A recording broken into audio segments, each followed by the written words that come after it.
आज इस सेशन में हम जुलाई के करंट अफेयर पार्ट 3 के बारे में बात करेंगे। अगर आपने पार्ट 1 और पार्ट 2 वीडियो देखनी है तो मैं आपको लिंक डिस्क्रिप्शन बॉक्स में दे दूंगी, आप इजीली देख सकते हैं और उससे आपको काफ़ी सारी नॉलेज भी मिलेगी। एक रिक्वेस्ट है कि प्लीज़ इस चैनल को सब्सक्राइब करिए, वीडियो को लाइक करिए और शेयर करिए। हमारा फर्स्ट क्वेश्चन है, विच योजना is launch bye Yogi Adityanath for schedule caste. कौन सी योजना लॉन्च की गई थी उत्तर प्रदेश के जो सीएम है योगी आदित्यनाथ ने फॉर शेड्यूल कास्ट। तो हमारे 4 ऑप्शन है, बाल श्रमिक विद्या योजना, बी है नवीन रोजगार छतरी योजना, सी है हर घर जल और डिजिटल इंडिया। तो हमारा करेक्ट आंसर है नवीन रोजगार छतरी योजना। ये सीएम योगी आदित्यनाथ ने वीडियो कॉन्फ्रेंसिंग के थ्रू इसे लॉन्च किया था 18 जुलाई 2020 को। ये स्कीम मेनली फोकस कर रही है शेड्यूल कास्ट के ऊपर कि जिससे वो उनको फाइनेंशियल हेल्प प्रोवाइड कर सके और उन्हें सपोर्ट कर सके कि जिससे कि वो सेल्फ डिपेंडेंट हो सके। हम बाकी ऑप्शंस के बारे में पढ़ लेते हैं। बाल श्रमिक विद्या योजना। देखिए स्टूडेंट्स, बाल श्रमिक विद्या योजना से ही आप समझ जाएंगे कि ये स्टूडेंट्स के ऊपर फोकस कर रही है, ये प्रमोट कर रही है एजुकेशन को। ये भी जो स्कीम है ये भी सीएम जो है उत्तर प्रदेश की योगी आदित्यनाथ ने ही लॉन्च करी है कि जिससे वो प्रोवाइड करे। सो आप ये देख ही रहे होंगे कि वीडियो कॉन्फ्रेंसिंग के थ्रू सीएम ने किस तरीके से इस योजना को लॉन्च किया है। हमारा सेकंड क्वेश्चन है, when is world chess day celebrated. World chess day कब सेलिब्रेट हुआ जाता है। हमारा ऑप्शन है 26 जुलाई, 18 जुलाई, 20 जुलाई, 22 जुलाई। बताइए स्टूडेंट्स, वर्ल्ड चेस डे कब सेलिब्रेट किया जाता है। हमारा करेक्ट आंसर है सी, क्या है 20th जुलाई। 20th जुलाई को वर्ल्ड चेस डे सेलिब्रेट किया जाता है। ये स्टार्ट कब हुआ था, 20 जुलाई 1924 से इसको 8 सितंबर ओलंपिक गेम पेरिस फ्रांस में वर्ल्ड चेस फेडरेशन ने फाउंडेड किया था। मतलब तब इसको एक तरफ से स्टार्ट किया गया था। उस वक्त में इसको फाउंड किया गया था, ठीक है। एंड तब से लेकर आज तक 20 जुलाई को ही वर्ल्ड चेस डे सेलिब्रेट किया जाता है, ठीक है। कब किया जाता है, 20 जुलाई को। प्लीज ये डेट याद रखिएगा, 20 जुलाई को वर्ल्ड चेस डे सेलिब्रेट किया जाता है। हमारा थर्ड क्वेश्चन है, what is discovered by researcher of Indonesia and its pure nightmare fuel। Researcher of Indonesia ने क्या डिस्कवर किया है, ठीक है।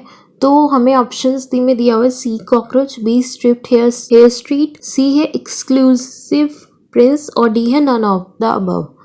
तो इसका करेक्ट आंसर है, देखिए बी और सी जो है ये बटरफ्लाइज है जो हमें हमारे इंडिया में अरुणाचल प्रदेश में मिली हैं, ठीक है।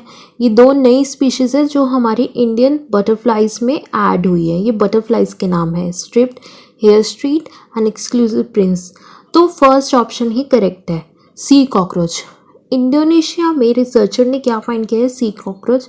जैसे कि आप ये फोटो में भी देख सकते हैं, ये है ऐसा सी कॉकरोच जो उन्होंने वहाँ पे फाइंड किया है। Find in the sense discover किया है। हमारा नेक्स्ट क्वेश्चन है, central board of direct tax has sign a MOU with dash to promote smoother bilateral exchange of data। CBDT central board of direct Tax ने किसके साथ sign किया MOU कि जिससे कि वो प्रमोट कर सके smoother bilateral exchange of data. Bilateral exchange of data के लिए उसने किसके साथ MOU साइन किया है।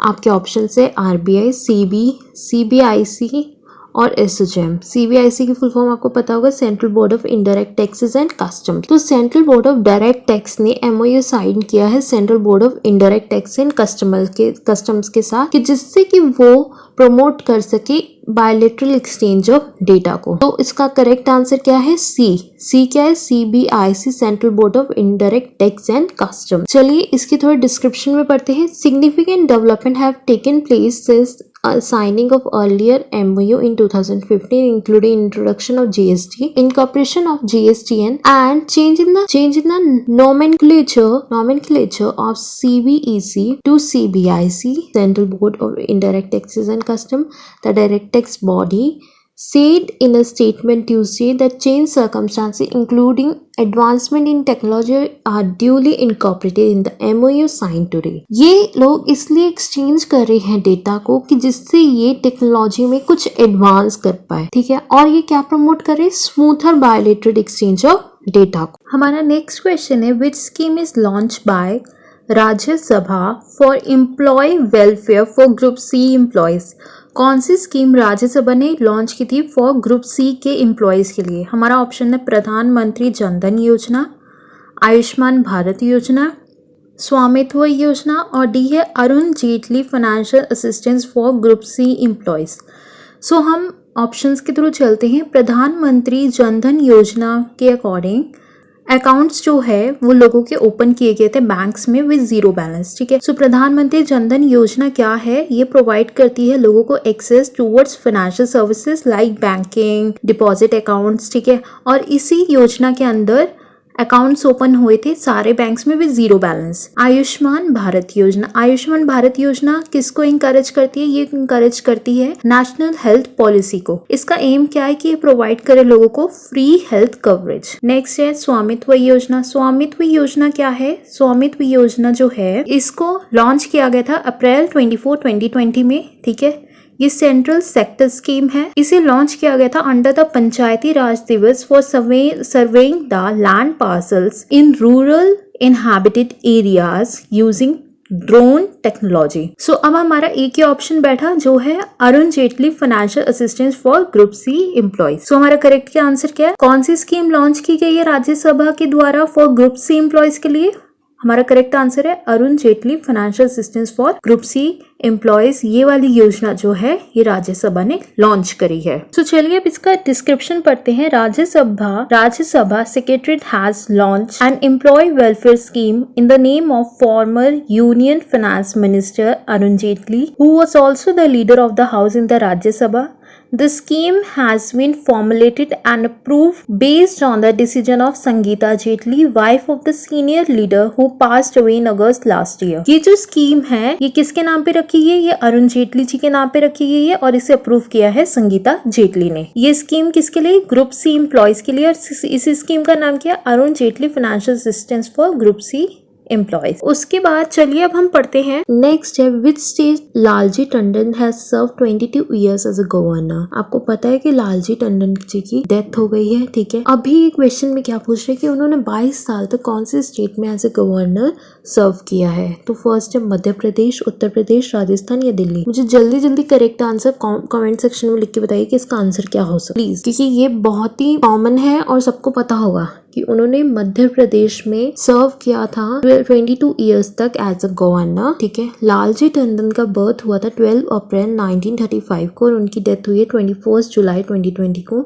वो एक बहुत फेमस इंडियन पॉलिटिशियन थे। He was the 22nd governor of Madhya Pradesh और ये मेंटोर थे former prime minister Atal Bihari Vajpayee के, ठीक है। सो इन्होंने कौन सी स्टेट में 22 इयर्स तक एज अ गवर्नर सर्व किया है, वो स्टेट है मध्य प्रदेश, ठीक है। और इनकी डेथ कब हुई थी 21 जुलाई 2020 को और इनका डेट ऑफ बर्थ क्या है 12 अप्रैल 1935 को। ये एक इंडियन पॉलिटिशियन है और ये गवर्नर थे मध्य प्रदेश के और मेंटोर रह चुके हैं former prime minister Atal Bihari Vajpayee ji के। नेक्स्ट क्वेश्चन है, तो हमारा क्वेश्चन है which country had launch its first military satellite Niels rocket landing at sea. कौन सी कंट्री ने लॉन्च किया अपना फर्स्ट मिलिट्री सैटेलाइट। हमारे ऑप्शन है साउथ कोरिया, चाइना, जापान और नॉर्थ कोरिया। हमारा करेक्ट आंसर है साउथ कोरिया। साउथ कोरिया ने ही अभी अपना फर्स्ट मिलिट्री सैटेलाइट लॉन्च किया है जिसका नाम है NSS-2। इसे साउथ कोरिया ने लॉन्च किया विद SpaceX। चलिए इसकी डिस्क्रिप्शन पढ़ते हैं। SpaceX launches NSS-2 South Korea first military satellite Neil rocket landing at sea. The mission was originally slated to launch on July 14, but इसे पोस्टपोन कर दिया था by SpaceX to allow for additional pre-flight rocket checks. So कौन सी country ने अपना first military satellite launch किया है, वो है साउथ कोरिया। किसके साथ, SpaceX के साथ। Under which scheme chief minister Arvind Kejriwal announce door step delivery of ration to eligible beneficiaries. कौन सी स्कीम के अंदर चीफ मिनिस्टर अरविंद केजरीवाल ने अनाउंस किया है डोर स्टेप डिलीवरी राशन की, ठीक है। किसके लिए, जो भी एलिजिबल है उनके लिए, बेनिफिशरीज के लिए, जो एलिजिबल बेनिफिशरीज है उनके लिए। तो हमारा फर्स्ट ऑप्शन है मुख्यमंत्री घर घर राशन योजना। बी ऑप्शन है one nation one ration card. चलिए सबसे पहले हम इस स्कीम के बारे में पढ़ते हैं। One nation one ration card जो स्कीम है ये लॉन्च हुई थी 4 स्टेट्स में, 4 स्टेट्स में से लॉन्च किया गया था 2019 में। किसने लॉन्च किया था इसे, यूनियन मिनिस्टर राम विलास पासवान ने इसे लॉन्च किया था। ये एनेबल करती है जो वर्कर्स होते हैं, जो माइग्रेंट वर्कर्स होते हैं, उनको सब्सिडाइज फूड ग्रेन के लिए with one ration card across the country. मतलब एक ही राशन कार्ड से वो अक्रॉस द कंट्री कहीं पे भी माइग्रेंट वर्कर्स को सब्सिडाइज्ड फूड ग्रेन मिलेगा। ठीक है। डायरेक्ट बेनिफिट ट्रांसफर के अंदर ट्रांसफर होती है सब्सिडीज और ये लॉन्च की गई थी गवर्नमेंट ऑफ इंडिया से 1 जनवरी 2013 को ये direct benefit transfer scheme launch की गई थी। किसान क्रेडिट कार्ड जो हमारा डी ऑप्शन है, किसान क्रेडिट कार्ड लॉन्च किया गया था 1998 में बाय द बैंक्स एंड इसे क्रिएट किया था नाबार्ड ने। नाबार्ड की फुल फॉर्म क्या होती है? National bank for agriculture and rural development. ठीक है। इसके अंदर क्या है कि ये इंश्योर करती है क्रेडिट रिक्वायरमेंट फार्मर्स की एग्रीकल्चर में, जो भी इनकी क्रेडिट कार्ड की रिक्वायरमेंट्स होती है, जो भी इनकी क्रेडिट की रिक्वायरमेंट्स होती है वो उसको पूरा करती है किसान क्रेडिट कार्ड में। ठीक है। तो अब हमारा कौन सा ऑप्शन बना? ए, मुख्यमंत्री घर घर राशन योजना। यही अरविंद केजरीवाल जी ने लॉन्च करी है वो डोर स्टेप डिलीवरी के लिए। तो चलिए अब इसकी डिस्क्रिप्शन पढ़ते हैं। तो Delhi government on Tuesday approve door step delivery of ration to eligible beneficiaries. Chief minister Arvind Kejriwal announced terming it as a revolutionary move. The scheme will also known as मुख्यमंत्री घर घर राशन योजना। ठीक है। तो ये स्कीम किसने लॉन्च करी है? सीएम अरविंद केजरीवाल जो दिल्ली के सीएम है उन्होंने लॉन्च करी है। किसके लिए? डोर स्टेप डिलीवरी के लिए। इसमें पहले आपको one nation one ration card के बारे में पढ़ा दिया, डायरेक्ट बेनिफिट ट्रांसफर, सब्सिडीज का ट्रांसफर और किसान क्रेडिट कार्ड के बारे में भी बताया है। चलिए हमारा नेक्स्ट क्वेश्चन है, who is the new MD and CEO of Karur Vysya bank? कौन है न्यू एमडी और CEO of Karur Vysya bank? हमारा फर्स्ट ऑप्शन है उदय कोटक। उदय कोटक जो है वो एमडी है कोटक महिंद्रा बैंक के। ठीक है। बी ऑप्शन है रमेश बाबू बोंडू। सी ऑप्शन है हमारा श्याम श्रीनिवासन, ये जो है एमडी और सीईओ है फेडरल बैंक के। देन है आदित्य पुरी और ये जो है हमारे एचडीएफसी के मैनेजिंग डायरेक्टर है एमडी। तो हमारे ऑप्शन में क्या बचा? रमेश बाबू बोंडू, ये जो है न्यू एमडी और सीईओ है करूर व्यास बैंक के। या आप इनका फोटो भी साइड में देख सकते हैं। चलिए डिस्क्रिप्शन में पढ़ते हैं। Karur Vysya bank on Tuesday said its board of director has co-opted Ramesh Babu Boddu as the additional director and appointed him managing director and CEO for 3 years। ठीक है। मैंने उदय कोटक के बारे में बता दिया आपको कि ये कोटक महिंद्रा बैंक के मैनेजिंग डायरेक्टर है, श्याम श्रीनिवासन फेडरल बैंक के और आदित्य पुरी एचडीएफसी के। तो बचा कौन? रमेश बाबू बोंडू जो कि करूर व्यास बैंक के एमडी और न्यू सीईओ। सो हमारा नेक्स्ट क्वेश्चन है, the United Nation General Assembly has urged the international community to step up efforts to eradicate forced labour and child labour and declare dash as the year for the elimination of child labour. इन्होंने इस साल को, कौन से साल को elimination of child labour declare करा है? मतलब इन्होंने कौन से साल को as the international year for the elimination of child labour declare करा है? किसने? यूनाइटेड नेशन जनरल असेंबली ने। ठीक है। इन्होंने एक स्टेप लिया है towards the eradicate force labour and child labour के लिए। तो इन्होंने एक कोई पर्टिकुलर साल है जिसे डिक्लेयर किया as the international year for the elimination of child labour. तो हमें ऑप्शंस में दिया हुआ 2007, 2021, 2018, 2001। तो कौन सी ईयर को इन्होंने बनाया है? इन्होंने रखा है 2021 को as the international year for the elimination of child labour. So चलिए इसकी डिस्क्रिप्शन पढ़ते हैं।